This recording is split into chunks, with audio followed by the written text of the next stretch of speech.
शहरात हत्याचा थरार, तरुणाचे हातपाय तोडले. एक धक्कादायक प्रकार समोर आला. मध्यरात्री 8 ते 10 जणांच्या टोळक्यांनी एका तरुणाचा खून केलाय. आता मध्यरात्री तरुणाची हत्या करण्यात आली. या घटनेमुळे पुण्यातील कायदा सुव्यवस्थेचा प्रश्न पुन्हा एकदा निर्माण झालाय. गौरव अविनाश थोरात, वय 22 असे खून झालेल्या तरुणाचे नाव आहे. पुण्यात टोळक्यांकडून मध्यरात्री तलवारीने वार करत तरुणाची निर्घृण हत्या करण्यात आली. तलवार, सत्तूर आणि कोयत्याने सपासप वार करत जीव घेतलाय. पूर्व वैमनस्यातून 8 ते 10 जणांच्या टोळ्याने तरुणावर हल्ला केलाय. त्यामध्ये त्याचा मृत्यू झालाय.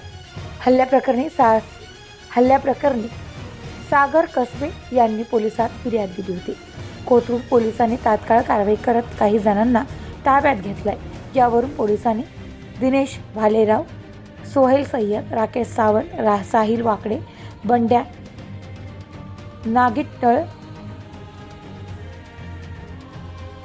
नागटिळक, लखन शिरोळे, अनिकेत उमाप यांच्यावर गुन्हा दाखल केलाय. नेमकं काय घडलं? गौरव आणि संबंधित आरोपी यांच्यामध्ये याआधी कुठल्या तरी कारणावरून भांडणे झाली होती. मध्यरात्री 12:30 वाजता गौरव हा शास्त्रीनगर येथील दत्त मंदिराजवळ मित्रांसोबत गप्पा मारत बसला होता.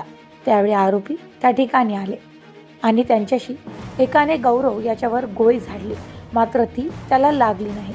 दरम्यान टोळ्याने तलवार, सत्तूर, कोयत्याने गौरव याच्या मान, डोके, पोटावर व पायावर सपासप वार केले. या हल्ल्यात तो गंभीर जखमी झाला आणि यात त्याचा मृत्यू झाला. पोलिसांनी घटनास्थळावरून गावठी पिस्तल, तलवार, सत्तूर जप्त केले असून काही जणांना पोलिसांनी ताब्यात घेतले. Bureau report, news today 24, Pune.